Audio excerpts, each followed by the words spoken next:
After months of refusing to take him seriously as a White House candidate, the media finally seems to be admitting Donald Trump could really win. Joining me now, Fox News media analyst and the host of Media Buzz, Kurtz, who wrote on this topic this week. Are you including yourself in all of this, Howie?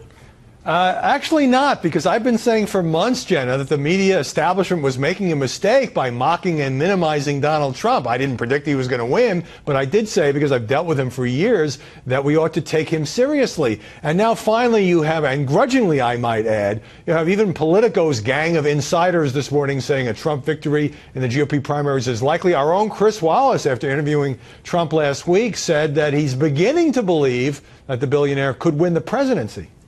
Do you think this is a sort of a negative indicator, though, Howie? Because this has been part of his thing, right? He's an outsider. The media doesn't believe in me. That's part of his persona. Do you think this is going to help him or hurt him? Well, I don't think so that journalists are so much embracing Trump as just recognizing reality. Frankly, I think they're coming out of a period of denial. Trump has done very well by absorbing and punching back against critics in the media, so that has certainly helped him. But, you know, the guy's been leading in national polls and in key state polls, even though he's now slipped a little bit in Iowa, for 3 months. And so I think it is time. I think that we missed not only the appeal of Donald Trump, the outsider, the candidate, the bombastic businessman, but the anger, the public anger and frustration with Washington he has tapped into. That is something we also badly underestimated. Finally, now I think recognizing the magnitude of that as reflected by Trump and also by Ben Carson. You recently sat down with Donald Trump, Howie. Have you noticed any subtle differences as you've watched him evolve through this campaign? What do you notice as some of the changes? Obviously, Donald Trump is Donald Trump. He's going to have the one-liners. He's going to be Donald Trump. That's not changing. But there does seem to be a little bit of a difference in the way that he's handling some interviews, and I'm wondering if you observe the same thing.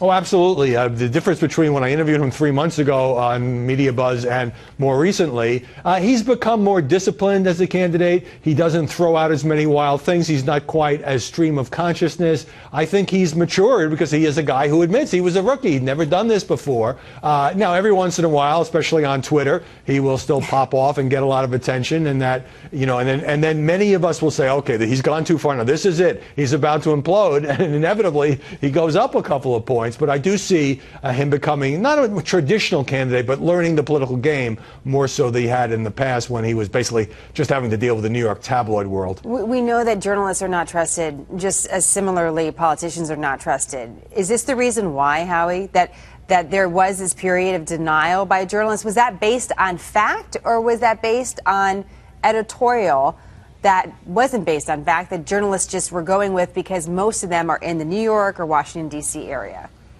I think a lot of journalists subconsciously would not take Trump seriously because, you know, what non-politician, a guy who's said and done as many controversial things as the Donald, was going to win the Republican nomination? It just didn't seem plausible that he could do this as an outsider. And as the evidence mounted, there were more and more people who still said, okay, he's just a summer fling.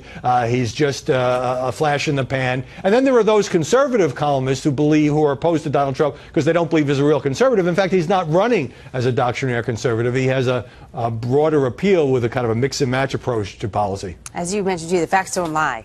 The fact is that he's ahead in the polls week after week after week after week. So we have to make sure you continue to put that out there as well. Howie, we'll see you on Media Buzz. Thank you so much. Thanks, Jenna.